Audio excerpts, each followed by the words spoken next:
जब से प्रभु चित्रकूट में विराजे, समस्त मंगल वहां विराजमान है। हर मौसम में बसंत ऋतु ही छाई हुई है, क्योंकि प्रभु विराजमान है। भौरों की पंक्तियां गुंजार कर रहे, मानो वेद की ऋचाएं भौरे बन करके प्रभु का यश गान कर रहे। हर समय शीतल मंद सुगंध वायु बह रही, नीलकंठ कोयल तोते पपीहा चकवे चकोर मोर, ये सब मंडली की मंडली प्रभु को घेरे रहते, दर्शन करते, कुहकते हैं, नृत्य करते हैं। जब से प्रभु बसे वहां तो हाथी सिंह बंदर सुअर हिरन, ये कोई किसी को मार नहीं रहा, बैर नहीं कर रहा। सबके हृदय में शांति और प्रेम का संचार हो रहा है। करी के हरि कपि कोल कुरंगा, विगतो बैर बिचरहि सब संगा। और जब प्रभु वन विहार के लिए निकलते हैं तो ये सब भर नेत्र प्रभु की रूप माधुरी का पान करते हैं। चित्रकूट में प्रभु विराजमान है तो हिमालय को भी ईर्ष्या हो रही है। ये धन्य भाग चित्रकूट के, जहां स्वयं भगवान विराजमान है। हिमालय भी चित्रकूट का यश गान करता है। विंध्याचल तो बहुत आनंदित हो रहा है, क्योंकि चित्रकूट शिक्षण बिना परिश्रम ही हमको बहुत बड़ी बड़ाई मिल गई, क्योंकि सबसे बड़े प्रभु हमारे समीप विराजमान है। सारे के सारे सरोवर समुद्र नदी नद सब मंदाकिनी की बड़ाई करते हैं, क्योंकि रोज प्रभु जलपान करते हैं, स्नान करते हैं। धन्य है मंदाकिनी। आंखों वाले जितने जीव हैं सब प्रफुल्लित है प्रभु की रूप माधुरी का पान करके। वहां की भूमि फूली नहीं समा रही, क्योंकि प्रभु के चरण चिन्हों से युक्त है। वन स्वाभाविक सुंदरता मंगलमयता पवित्रता सुगंध फैलाए हुए है। आज प्रभु चित्रकूट में विराजमान है, तो इससे बड़ा सुख त्रिभुवन में किसी को नहीं जितना चित्रकूट को है। लखनलाल बहुत सावधान होकर प्रभु की सेवा में है। सेवहि लखन करम मन बानी, जाए न सील स्नेह बखानी। लक्ष्मण जी मन से वचन से कर्म से आराध्य देव प्रभु सियाराम की सेवा में मगन है। और सीता जी को तो क्षण क्षण परमानंद की प्राप्ति हो रही प्रभु के साथ। ऐसा नहीं कि इनको ये लग रहा है मैं अयोध्या से अलग हूं या जनकपुर की सुख सुविधा से अलग हूं तो प्रभु के साथ बड़ा कष्ट मिल रहा है। नहीं, प्रभु की रूप माधुरी और चरणों की सेवा से सिया जी को प्रतिपल अद्भुत आनंद मिल रहा है। जब अपने स्वामी के साथ साथरी पे शयन करती है तो ऐसा अनुभव होता है कि ना अयोध्या की वैसी सैया है, न जनकपुर में वैसा सैया मिली जैसी प्रभु की समीपता। समझ रहे इसका भाव? अगर प्रभु समीप है, प्रभु का चिंतन है, तो कैसी भी परिस्थिति हो, वो त्रिभुवन में सबसे सुखदायी परिस्थिति होती है जब प्रभु का स्मरण है, प्रभु का सानिध्य है। जो प्रभु के सुमिरन में है वो कुछ भी त्याग सकते हैं। सुमिरत राम ही तजहि जन त्रनसम विषय विलास। भगवान का जो सुमिरन करते हैं, ये जो कहते हैं ना कि मेरा मन नहीं मानता और भोगों में बहुत, आपका सुमिरन कमजोर है। अगर आपका भजन सुमिरन ठीक चल रहा है तो तिनके की तरह त्याग दोगे, कोई भी विषय तुम्हें परास्त नहीं कर सकता। जब जब प्रभु सुखद बैठे होते हैं तब तब याद आती है महाराज कैसे होंगे, बहुत विकल होंगे, अयोध्यावासी कैसे होंगे, बहुत विकल हो। और जब भरत जी को पता चले गए तब क्या होगा, तो प्रभु विकल हो जाते हैं। फिर लखनलाल सिया जी समझाती है, राम लखन सीता सहित सोहत परन निकेत। सुंदर पर्णकुटी में सियाराम जी विराजमान है, लखन जी विराजमान है। लक्ष्मण जी का चित्त हर समय कैसे प्रभु को सुख पहुंचाए, जैसे नेत्र की पलक नेत्रों की रक्षा में तत्पर रहती है। से वही लखनु सीय रघुबीरहि, उदाहरण दिया, जिमि अविवेकी पुरुष शरीर ही। जैसे अज्ञानी जीव अपने शरीर को हर समय दुलार करता रहता है, ऐसे लक्ष्मण जी हर समय सिया राम की सेवा में, उनका एक ही उद्देश्य, अद्भुत अद्भुत। 14 वर्ष कभी लेटे नहीं, 14 वर्ष सोए नहीं। हर जब सिया राम जी शयन करे तो वीरासन में बैठे हुए जग रहे। अद्भुत अद्भुत स्वरूप, लखन लाल का अद्भुत स्वरूप। प्रभु वास कर रहे हैं चित्रकूट में। इधर जब निषाद राज को प्रभु ने वापस कर दिया था तो लौट करके आके देखा तो जहां सुमंत्र जी को छोड़ के गए थे वहीं सुमंत्र जी पड़े हैं। हिम्मत ही नहीं हुई अयोध्या तरफ जाने की। ये निषाद राज देखकर बड़ा दुखी हुआ। सुमंत्र जी के मुख से बस निकल रहा हा राम हा राम हा राम। धरती पर पड़े हैं, रथ खड़ा है। प्रभु जब छोड़ के गए तब से अभी तक ऐसे ही है। निषाद को लगा रहे और घोड़े उधर को देख के हिनहिनाते हैं जिधर प्रभु गए हैं। ना घास ना पानी, बस घोड़ों की आंखों से जल बह रहा। सुमंत्र जी पड़े हुए। निषाद तो व्याकुल होकर के सुमंत्र जी को ऐसे गोद में सर उठाया और कहा, आप विषाद छोड़िए, आप बड़े विवेकवान ज्ञानी हैं, आप परमार्थ के रहस्य को जानने वाले हैं। अगर आपकी ऐसी स्थिति होगी तो फिर अयोध्या आप धैर्य धारण कीजिए। बहुत समझा करके सुमंत्र जी को चेतना आए, बैठाला रथ पर, आप बैठिए और आप शीघ्र जाकर अयोध्या में सूचना दीजिए, क्योंकि सब बाट जो रहे हैं आपकी। सुमंत्र जी जब घोड़ों को इशारा करते चलने का तो लौट पड़ते हैं। जिधर राम जी गए उधर देखकर जोर जोर से हिनहिनाते हैं, आंखों से अश्रु बहा रहे हैं। अगर कोई भी वहां जो निषाद के परिकर में हा राम बोल देता है तो उसकी तरफ घोड़े देखते हैं। देखो पशु ऐसे प्रेम से युक्त हैं अयोध्या के, तो उनके जनों की क्या होगी, क्या दशा होगी। निषाद राज तो बहुत हृदय में व्यथित हो रहा है। 4 बड़े बलवान निषाद साथ में किए कि आप जाइए और अयोध्या पहुंचाकर सुमंत्र जी को वापस आ जाइए। वो अपने स्वामी से प्रेरित होकर सुमंत्र जी को लेकर अयोध्या की तरफ चले। सुमंत्र जी को कुछ होश ही नहीं, बस राम राम बैठे हैं केवल रथ में। अयोध्या की तरफ रथ चल रहा है। वो सोच रहे, हाय प्राण क्यों नहीं निकल जाते। मैं महाराज को क्या बताऊंगा कि सिया राम लखन वनवास गए, उनकी क्या दशा होगी। ये समाचार सुनाने के पहले ही मेरे प्राण निकल जाएं। ये पापी प्राण क्यों नहीं निकल रहे। हमें लगता है कि अभी हमें भोग बकाया है, इसलिए मेरे प्राण नहीं निकल रहे। बहुत विकल है सुमंत्र जी। ऐसी विकलता है, देखो बड़ी सावधानी की बात यहां गोस्वामी जी लिख रहे हैं। जैसे कोई धर्मात्मा पुरुष, भगत पुरुष, सतमार्ग में चलने वाला पुरुष शराब पी ले, धोखे से उसे शराब पिला दी जाए, फिर उसको जैसी पछतावा होती है, वैसा पछतावा सुमंत्र जी को हो रहा है। विप्र विवेकी वेद विधि सम्मत साधु सुजाति, जिम धोखे मदपान कर सचिव सोचते भांति। इतना निकृष्ट है मदिरा, जिसे आप लोग मनोरंजन समझते हैं। क्या है इसमें, किसी को कष्ट तो देना नहीं, हम स्वयं पी लेते हैं, उसमें किसी की हानि नहीं, निकृष्ट वस्तु है। शास्त्र विरुद्ध आचरण करोगे तो शांति नहीं मिलेगी। सबसे प्रार्थना है, ये राक्षसी भाव पैदा करती, इसलिए बिल्कुल इसका पान न किया जाए। ये आपके सुकृतों का नाश कर देगी, आपकी बड़ी हानि, स्वास्थ्य की हानि, धर्म की हानि, पुण्य की हानि। कोई एक अंश में लाभ होता तो विचार किया जाता, एक अंश में भी लाभ नहीं। इसलिए मदिरापान बिल्कुल, जहां तक हमारे शब्द पहुंच रहे हो, हम प्रार्थना करते हैं, अब लो नशानी अब ना नशो, अब तक की आज छोड़ दो, भगवान कृपा करेंगे, वो सर्व पाप रहित करके आपका मंगल कर देंगे। नेत्रों से जल बह रहा, कुछ दिखाई नहीं दे रहा सुमंत्र जी को। ओठ सूख गए हैं, जबान सूख गई, बोलते नहीं बन रहा। कैसे महाभाग्य हैं प्रभु के प्रेम में, कैसी इनकी स्थिति है।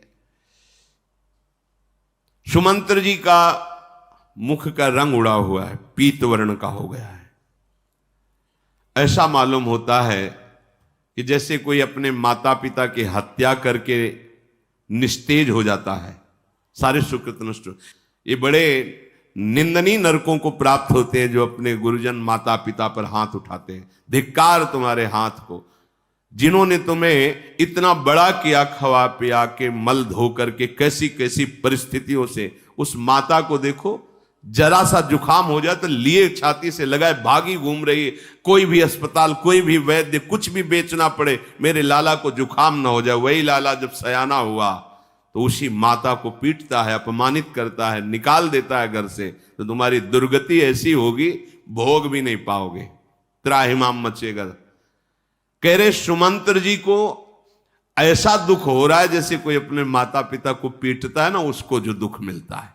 यहां भी तुम अशांत और दुखी रहोगे, वहां भी। आप क्या समझते हो?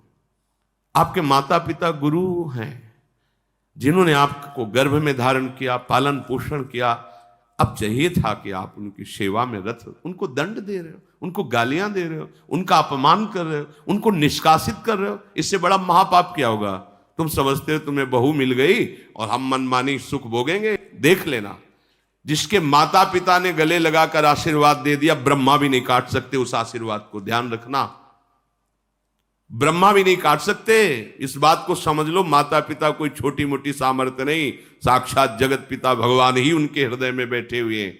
अगर आप अपने बूढ़े माता पिता का अपमान करते हैं, मेरी बात मान लेना, कहीं सुखी नहीं रह सकते। उनके हृदय की दाह सदैव तुम्हें जलाती रहेगी, तुम्हारे शुभों का नाश करती रहेगी। कभी तुम यश को, सम्मान को, सुख को, शांति को न लोक में न परलोक में कभी नहीं प्राप्त कर सकते। मुख से सुमंत्र जी के कोई वचन नहीं निकल रहा है। बार बार सोच रहे कैसे अयोध्या में प्रवेश करूं। अब वहां प्रवेश करूंगा, लोग पूछेंगे कहां है सियाराम, क्या उत्तर दूंगा? जब कौशल्या जी आएंगी और कहेंगी कि कहां है हमारे राम, और जब महाराज जी पूछेंगे दशरथ जी कहां है राम, क्या? हृदय न बिदर्यो पंक जिमी, बिछुरत प्रीतम नीरू, जानत हो मुहि दीन विधि, यहु जातना शरीर। सुमंत्र जी सोच रहे मेरा हृदय क्यों नहीं रुक जाता, अर्थात हृदय फेल क्यों नहीं हो जाता। मुझे लगता है जैसे नरक भोगने के लिए यातना देह मिलता है, उसमें मृत्यु नहीं होती, ऐसे ही मेरी मृत्यु इसलिए नहीं हो रही कि मुझे दुख भोगना है। सुमंत्र जी बहुत व्याकुल हैं।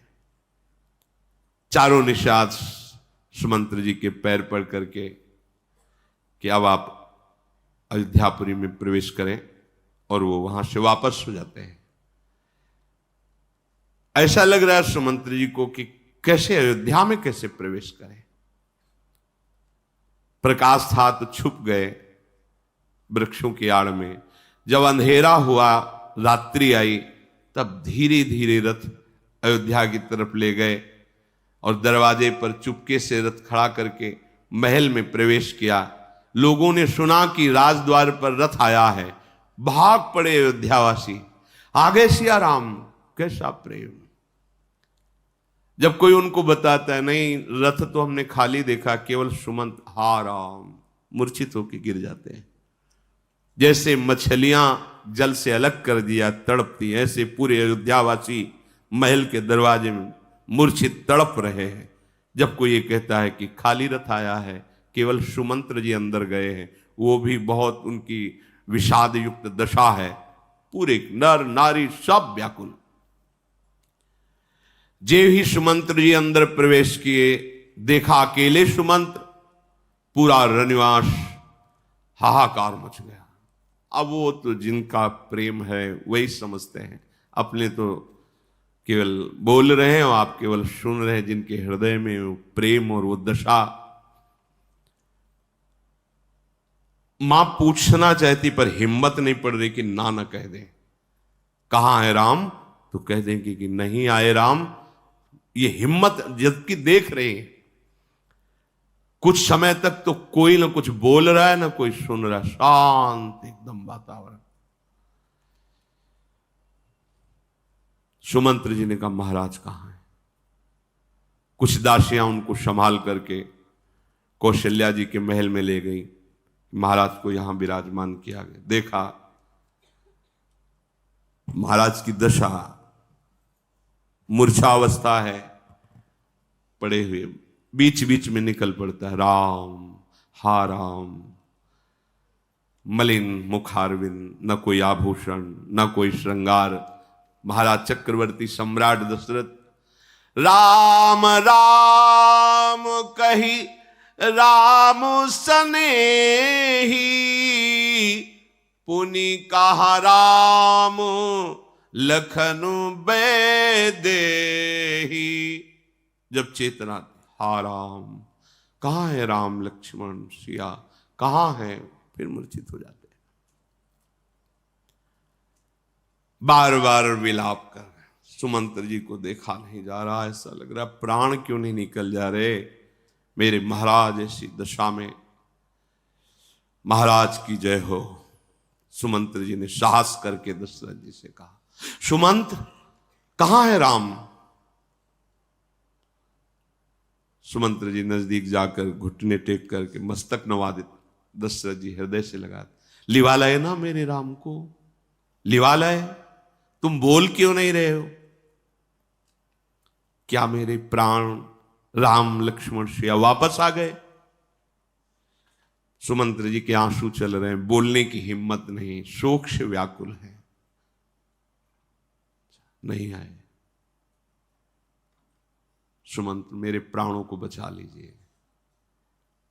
क्या बोले श्री राम, कुछ बोले। बड़ा हिम्मत करके दशरथ जी ऐसा वापस चले गए।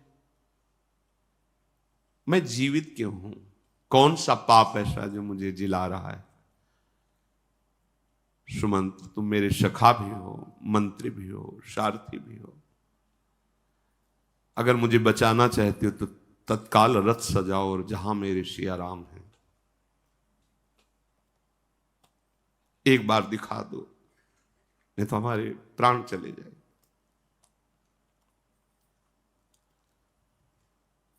सुमंत्र जी बार बार महाराज को हृदय से, महाराज धैर्य धारण करो, ये पूरी प्रजा आपके भरोसे है, अगर आप, तो फिर प्रजा कैसे जीवित रहेगी। महाराज आप ज्ञानी हैं, साधु समाज का सेवन किया है, आप धैर्यवान हैं, आप जानते हैं कि जन्म मरण, मिलना बिछुड़ना, लाभ हानि, ये सब विधान के अनुसार होता है। महाराज शोक का त्याग करो। सुमंत्र कुछ राम ने कहा है। पहला निवास तमसा के तीर पर हुआ, दूसरा गंगा जी के पावन तट पर गंगा का जलपान करके स्नान किया और गुहराज निषाद ने बड़ी सेवा की। श्रृंगबेरपुर पहुंचे, वहां बट के दूध से अपनी जटाएं बनाई और निषाद राज से नाव मांगी। सियाजू को चढ़ा करके रामजू लखन सहित नौका से उस पार हुए। लक्ष्मण जी हर समय धनुष और बाण से तैनात रहकर आठों पहर राम जी की सुरक्षा करते हैं। मैं बहुत व्याकुल हुआ उनके जाने पर, तो उन्होंने धैर्य धर कर बार बार प्रार्थना करके मुझे कहा कि आप स्वयं धैर्यवान बने और पिताजी से कहना कि आपका आशीर्वाद हर समय हमारी रक्षा कर रहा है। हमारी तरफ से महाराज के चरण पकड़कर कहना कि आपका पुण्य सदैव हमें सतमार्ग में प्रेरित कर रहा है, आप कभी दुखी मत होइए। मैं बहुत जल्दी 14 वर्ष व्यतीत करके आपके चरणों के दर्शन पाऊंगा। बार बार राम जी ने यही कहा है कि आपके चरण पकड़ मैं मनाऊं, जिससे आप वही करें, प्रजा सुखी हो, आप शोक निमग्न मत हो। कहा है कि गुरुदेव वशिष्ठ जी से कह देना कि वही उपाय करें जिससे मेरे पिताश्री शोक रहित हो जाए। मेरे से यही कहा है कि पूर्ववासियों को सुख प्रदान करना, वो मेरे जो विरह में है वो विरह उनको ना व्यापे, ऐसी बातें बताना। यद्यपि लक्ष्मण जी को थोड़ा रोष आ गया था, पर राम जी ने हमारा हाथ पकड़कर शपथ दिलाई कि ये बात पिताजी को मत कहना। सियाजू कुछ कहना चाहती थी, पर प्रेम विवश होकर अश्रु प्रवाह करती रही, कुछ कह नहीं पाई। बस उसी समय प्रभु आगे बढ़ गए और मैं भाग्यहीन ऐसे आपके सामने आया। सुमंत्र के वचन सुनते ही राम से महाराज दशरथ जी फिर मूर्छित। राम,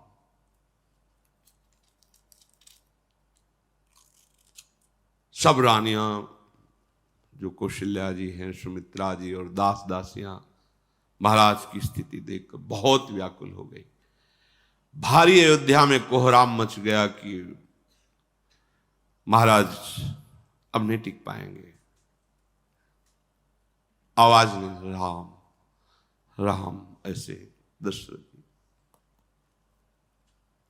कौशल्या जी भागी, महाराज जी का सर गोद में रखकर कहने लगी कि आप धैर्यवान हो, आपको धैर्य धारण करना चाहिए।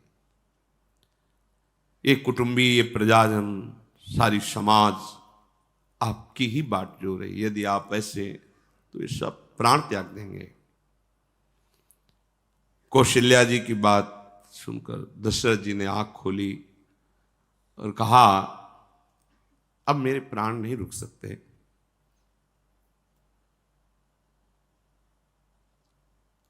धरी धीरज उठी बैठ भुआलू, कहो सुमंत्र कहाँ राम कृपालु। कहाँ लखन कहाँ राम सनेही, कहाँ प्रिय पुत्र बधू वैदेही। सुमंत्र, कहाँ है राम, कहाँ है लखन, कहाँ है श्री। कौशल्या जी ने कहा, महाराज धैर्य धारण। बोले, आज तक एक बात छुपाई थी, अब वो तुम्हें बात बता रहा हूं। मैं नहीं बचूंगा, मुझे शाप है। श्रवण कुमार के माता पिता का मुझे शाप है। मेरे जाने का समय आ गया। तापस अंध शाप शुधियाई, कौशल्या सब कथा। अब तुम्हारे समझाने से हमारे प्राण नहीं रुकेंगे, क्योंकि मुझसे एक भयानक गलती हो गई थी। महाराज दशरथ जी को शब्द वेदी बाण संधान करने का अभ्यास था। श्रवण कुमार अपने माता पिता को कांवर पे सदैव लेकर तीर्थ यात्रा कराते रहते थे। शरीर के समीप माता पिता की पालकी विराजमान करके उनके पीने के लिए जल लेने के लिए गए, तो सुराही का छोटा मुंह होता है और उसमें जब जल तो आवाज आती है। महाराज को लगा कि कोई मृग जल पी रहा है, तो शब्द वेदी बाण, देखा नहीं, शब्द वेदी बाण संधान किया और सीधे जाकर के छाती पे लगा श्रवण कुमार के। तो जब आवाज निकली तब उनको लगा कि ये तो मनुष्य की आवाज। दौड़कर वहां गए, देखा तपस्वी श्रवण कुमार। विकल हो गए महाराज दशरथ, गोद में लेकर के समीप आए। उनके माता पिता अंधे तो बोले, बेटा श्रवण क्या हुआ, बेटा क्या हुआ। धीरे से श्रवण कुमार ने कहा, मेरे माता पिता प्यासे हैं, आप कृपा करके जल पिला देना उनके। मैं ही एक सहारा था, आपका बाण सीधे हृदय में गया, अब मैं बच नहीं पाऊंगा। मेरी प्रार्थना है आप मेरे माता पिता को सेवा करना। पधार गए श्रवण कुमार, नजदीक जल लेके गए तो उनका, बेटा ये आवाज कैसी थी, इतना विलंब क्यों किया। कैसे बोले महाराज, तुम बोल क्यों नहीं रहे हो, कभी आज तक हमारी आज्ञा का उल्लंघन नहीं किया। मैं आदेश करता हूं, बोलो तुम विलंब क्यों किए, ये आवाज कैसी थी। फिर भी महाराज नहीं बोले। कौन हो तुम, इसका मतलब मेरे श्रवण कुमार नहीं हो। तब घुटने टेक कर चरण पकड़कर कहा, मैं अपराधी हूं, मुझे लगा मृग पानी पी रहा है, मैंने शब्द वेदी बाण मार दिया। श्रवण कुमार पधार गए, मैं अयोध्या नरेश चक्रवर्ती सम्राट महाराज दशरथ हूं। तो उनका आप तुम्हारे हाथ से पानी हम क्या पिएंगे? जो हमारा जीवन था उसको तो तुमने मार दिया। जानते हो पुत्र वियोग किसे कहते हैं? जाओ, हम तो अभी प्राण त्यागते हैं, लेकिन तुम भी जैसे मैं अपने पुत्र के वियोग में प्राण त्याग रहा हूं, ऐसे तुम भी प्राण त्यागोगे। तो हे कौशल्या, अब बच नहीं सकता, क्योंकि एक तो तपस्वी का शाप है और दूसरा राम का वियोग। हा रघुनंदन प्राण पीरीते, तुम बिन जियत बहुत दिन बीते। हा जानकी लखन हा रघुबर, हा पितुहित चित चातक जलधर। राम राम कही राम कही, राम राम कही राम। तनु परिहरि रघुबीर, तन परिहरि रघुबर बिरहे। राव गयो सुरधाम। हा परम प्रेमी राम, हा लक्ष्मण, हा श्या राम राम राम, ऐसा कहते हुए महाराज दशरथ के प्राण निकल गए, परम धाम को प्राप्त हुए। जीवन का परम लक्ष्य ही है हमारे द्वारा ऐसे सत्कार्य हो, हमें प्रभु की शरणागति प्राप्त हो और अंतिम समय हमारे आराध्य देव का नाम हमारी जिह्वा पे हो। बस हमारा ये जो बार बार जन्म मरण का खेल है बहुत हो गया, अब विश्राम होना चाहिए इसका। अपने प्रभु के धाम जाकर नित्य निरंतर उनके समीप रहना ये अवसर है। यदि आप चूक गए, सोचो भरत जैसे महात्मा का अंतिम चिंतन हिरण का बना तो हिरण बन गए, हमारे लोगों की क्या दुर्दशा होगी यदि हम सावधान नहीं रहेंगे। यदि आप जीवन में प्रयासरत हैं, जितना भी जीवन है आप राधा राधा बोल रहे हैं, हमारी लाडली बड़ी कृपालु है। अंतिम समय वो संभालती हैं। जब हम मूर्छित होते हैं, हमारी प्राण निकलते समय भयानक पीड़ा होती है, उस समय लाडली जू का स्वयं प्रभाव स्फुरित होता है। हृदय में रूप होता है, मुख में नाम होता है और जीव स्वरूप को प्राप्त करके प्रियालाल के समीप पहुंचता है। इसलिए इस जीवन का परम लाभ निरंतर सत्कार्य करते हुए भजन परायण रहना।